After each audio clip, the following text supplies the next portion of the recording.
Welcome to the North Shore Community Association's podcast, May 29, 2023.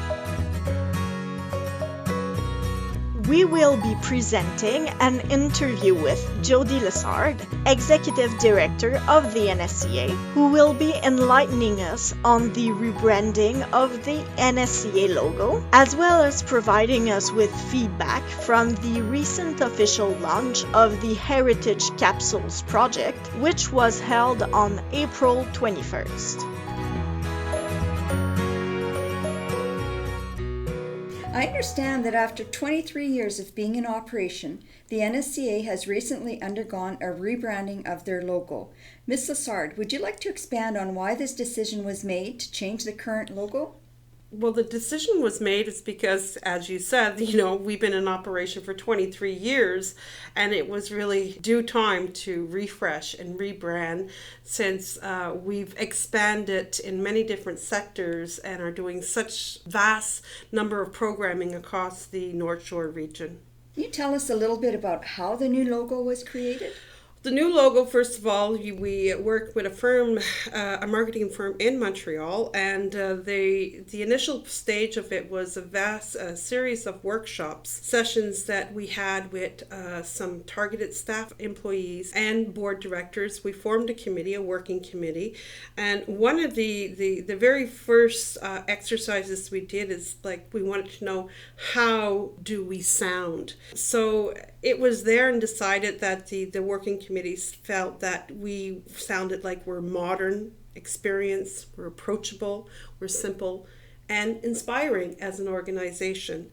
So with that, it was back to the drawing board, and then to actually decide on the color. We had to have a brand mood, we had to have a color palette. We narrowed it down to a coastal breeze tone. So coming into its variations of blue, green, orange, and yellow tones. And through these colors, it was evident that the choices that we chose for the logo was representing community, leadership, confident, and approachable. That certainly describes the NSCA. Yes, it did. And the very first logo that was presented as a draft, it was actually the wings of solidarity. So it's like a metaphor of nature and the bird as a symbol of new beginnings. But it was interpreted as either wings or a fishtail or whale tail. So we did a few tweaking, went back to the drawing board, and it's actually, I would say, representative of our communities, because we have coastal communities along the North Shore, which falls onto the famous whale route. And then we have our northern communities, where we have more of the birds, the geese, which represent some of our indigenous communities, which is a nature symbol that's very important for them. So with that being the logo direction, we found that it was yet simple, but very professional, modern, approachable, and open-minded as a logo. I would say that it was a creative and harmonious network of collaborative communities that we feel this new logo represents. I would agree with you. I did have a look at it, and it's bright, it's vibrant, and it is definitely a refreshing look from what the previous logo is. It's nice to move forward in the modern world. Thank you for giving us a little bit of background on the logo. Right now, I understand that you recently had the official launch of the much-awaited Heritage Capsules that were launched on April 21st. Would you be able to tell us a little bit more about these capsules and why the NSCA decided to create this project? So first of all, the capsules was an initiative that was funded through the Department of Canadian Heritage. It was a 2-year project that we put in. The whole goal of it was to capture some of the memories and archive some of the stories that are still existent into our communities of past events. Also, it was to have seniors have their stories being told, their photos being shared. A lot of local history, the English-speaking local history, we find that it's not found within our local historical society here. And I guess it was a way of capturing and preserving the presence of the English-speaking community on the North Shore over the past years.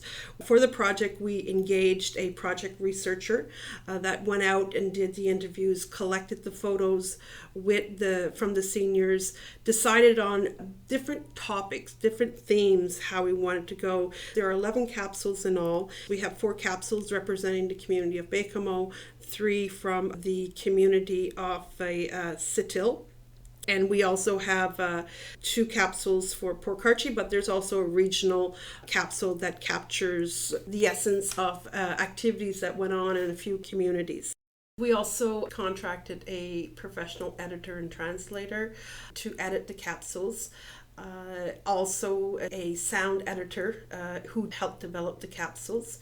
Then on the 21st of April, we did the official launch. There we had some of our community partners present. We had the Historical Society that was present, Tourism Baie-Comeau that was also present, because eventually some of these capsules will be used as tourism initiatives for local projects. And we did have community members that came as far as Port Cartier to the launch.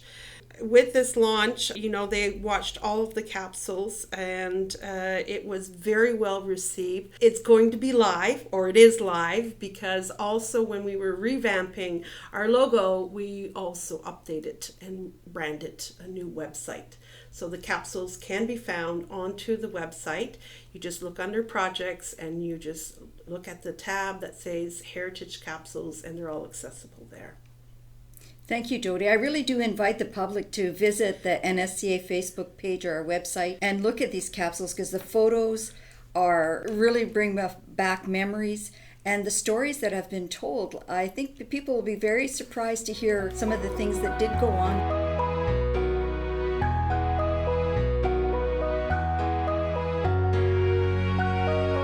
Seafood season has begun. Who on the North Shore doesn't welcome spring without thinking of snow crab, Nordic shrimp, and other seafood delights which begin to appear in the poissonnerie across the North Shore from April to June? Make sure to check out the seafood offerings at your local shops and restaurants. Be sure to check out the new and updated Family Ties e-Bulletin, which came out on May 24th. It contains a wealth of information related to kids aged 0 to 12 and their families. For this edition, we talked about playing outside, parental mental health, a phenomenon called the summer slide, and the importance of good sleep. Hi, my name's Amber. I'm the community coordinator in Sept-Îles region. June will be our last storytime activities happening before the summer break. Join me in Port Cartier on Saturday, June 3rd at 10 a.m. We will meet at the public library with beach-themed stories and activities. Dress appropriately, as we'll be playing with water balloons and probably playing outside, unless the weather's bad. In Sept-Îles, we will meet on Sunday, June 25th at 10 a.m. at the public library. We will be discovering our 5 senses and how they work. We'll have stories and science experiments. As always, remember to contact the library to register. Thank you so much to all the parents that come out and join us, and I look forward to seeing everyone again in September. One of the great things about summer is the abundance of music festivals and other artistic and cultural events. Here are some of the events coming up in June. On June 9th, 10th, and 11th, join artists in the Happening des Arts of Tadoussac. There will be 45 multidisciplinary artists who are known regionally, nationally, and internationally. The artists will combine their passion and talent to immortalize the many facets of Tadoussac. On June 15th to 18th, don't miss the Festival de la Chanson de Tadoussac, their annual song festival. Music lovers come from near and far to attend some of the 70 shows offered during the 4 days of the event. Nearly 40 artists from Quebec, French-speaking Canada, and Europe will perform on one of the stages set up in the village. Come join the party and meet your favorite artists in this intimate setting. Check out the festival's website for more details. If you're going to be in Port Cartier on June 17th, you don't want to miss the Port Cartier Triathlon. For nearly 30 years, this sporting event has brought together athletes of all ages and from all over the place. The bike and race course is in the heart of the city, and there will also be indoor swimming and a transition area. If you would like to take part, you have until June 12th to register on the triathlon's website. Baie-Comeau's 35th Annual Painting Symposium will be held on June 21st. Come meet the artists and chat about their work at the Pavillon du Lac Gathering Place. You can also see them at work out in the heart of nature at several sites in the area. There will be an exhibition of works, demonstrations of painting techniques by artists, presentations, and learning activities related to art.